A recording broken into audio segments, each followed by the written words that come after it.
আজ ড্রাইভিং শিখতে যে অনেক বড় দুর্ঘটনা থেকে বাঁচলাম। যাই হোক, আসসালামু আলাইকুম, welcome to my YouTube channel life with Kalpana 09। আপনারা সবাই কেমন আছেন? আশা করি আপনারা সবাই ভালো আছেন। আলহামদুলিল্লাহ, আমিও অনেক ভালো আছি।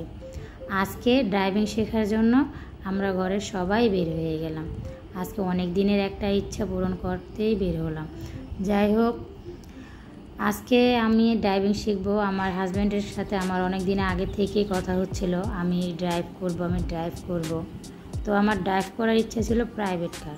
তো আমাদের তো আর প্রাইভেট কার নেই, তো যা আছে তার মাধ্যমে শিখতে হবে। যাই হোক, আমার হাজব্যান্ডে বলছে চলো তাহলে বের হই। তাহলে আমরা তো বের হয়ে গেলাম, তো লিফটে চলে আসছি। তো এখন যাব আমার মেয়ের স্কুলে। এটা হলো আমাদের এখানে সবচেয়ে বড় প্রাইমারি স্কুল। প্রাইমারিও আছে, উচ্চ বিদ্যালয়ও আছে। তো আমাদের এখানের প্রাইমারি স্কুলের যে মাঠটা সেটা অনেক বড়। তো সেখানে সবচেয়ে ভালো একটা প্লেস আমরা বেছে নিচ্ছি, অনেক বড় মাঠ, ওখানে গাড়ি চালায় মজা পাবো। তো আমার হাজব্যান্ডের সাথে আমরা চলে যাচ্ছি। তো রাস্তায় পথে আমরা চলে আসছি প্রায়। তো আমার হাজব্যান্ডের যে গাড়িটা দেখতেছে না, এটা দিয়ে শুরু করবো আপাতত। এটা আমাদের অফিস থেকে আনছে ওর আব্বু। তো আমরা মাঠে চলে আসছি, দেখছেন মাঠটা কত বড়। এটা আরও বড়, আমার ক্যামেরাতে তো আর অত আসতেছে না। যাই হোক, আমার হাজব্যান্ড আমাকে দেখাচ্ছে কীভাবে চালাবা। তো আমিও বলছি আচ্ছা ঠিক আছে, আমি পারবো, সমস্যা নাই। আমি এই জন্যই বলছি যে আমার হলো মোটর সাইকেল চালানোর ইচ্ছা না, আমার হলো প্রাইভেট কার চালানোর ইচ্ছা।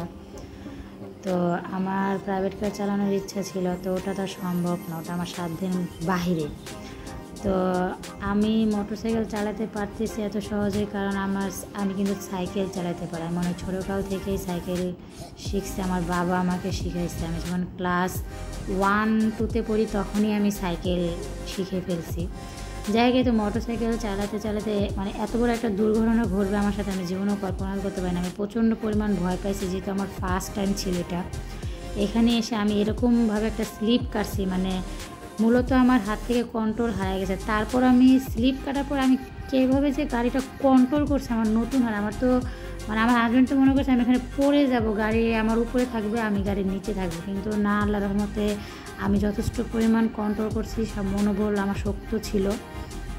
যাই হোক, তো এই যে দেখেন আমি এখানে চালাচ্ছিলাম। আমার হাজব্যান্ড বলছে ওখানে যাও না, যেহেতু আমাদের এখানে কালকে অনেক বৃষ্টি হয়েছে, আবার আজকে সকালেও কিছু বৃষ্টি হয়েছে। তো মাঠটা একটু ভিজা কাদা ছিল।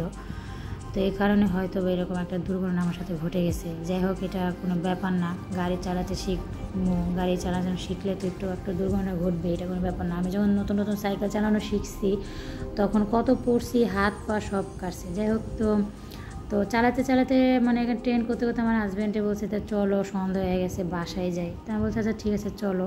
তা আমি বলছি আমি চালায়া যাবো। তো বলছে যে পারবা? আমি হ্যাঁ পারবো। তো চালাতে বাসায় চলে আসছে। আমার হাজব্যান্ড আমার পিছিয়ে ছিল। যাই হোক, তো প্রথম অবস্থায় অত বেশি রিস্ক নেই। তো বাসার সামনেই চলে আসছি। আমার হাজব্যান্ডও আমাকে অত বেশি করে নাই। যাই হোক, তো সবাই ভালো থাকবেন। আসসালামু আলাইকুম, আল্লাহ হাফেজ।